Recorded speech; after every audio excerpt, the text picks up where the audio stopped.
حضرت خدیجہ رضی اللہ تعالیٰ عنہا کو اہل مکہ آپ کی پاک دامنی اور پارسائی کی وجہ سے طاہرہ یعنی پاک باز کے لقب سے پکارتے تھے۔ حضرت خدیجہ نے جب رسول اللہ صلی اللہ علیہ وآلہ وسلم کی تعریفیں سنی تو آپ نے خود ہی آپ صلی اللہ علیہ وآلہ وسلم کے پاس نفیسہ بنت امیہ کے ذریعے نکاح کا پیغام بھجوایا۔ حضور پاک صلی اللہ علیہ وآلہ وسلم نے اس رشتے کو اپنے چچا ابو طالب اور خاندان کے دوسرے بڑے بوڑھوں کے سامنے پیش فرمایا۔ بھلا حضرت خدیجہ رضی اللہ تعالیٰ عنہا جیسی شریف، پاک دامن،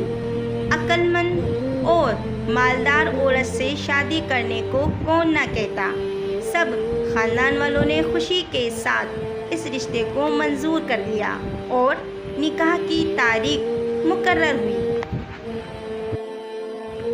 حضور پاک صلی اللہ علیہ وآلہ وسلم حضرت حمزہ رضی اللہ تعالیٰ عنہ اور ابو طالب وغیرہ اپنے چچاؤں اور خاندان کے دوسرے افراد اور شرفائے بنی ہاشم اور سرداران میزر کو لے کر اپنی بارات میں حضرت خدیجہ رضی اللہ تعالیٰ عنہا کے مکان پر تشریف لے گئے اور نکاح ہوا۔ اس نکاح کے موقع پر آپ کے چچا ابو طالب نے نہایت ہی فصیح و بلیغ خطبہ پڑھا اور آپ کے اس نہایت ہی ولولہ خیز خطبے کے اختتام پر حضرت خدیجہ رضی اللہ تعالیٰ عنہا کی چچا زاد بھائی ورقہ بن نوفل نے بھی خطبہ پڑھا اور آپ صلی اللہ علیہ وآلہ وسلم اور حضرت خدیجہ رضی اللہ تعالیٰ عنہا کا نکاح ہوا۔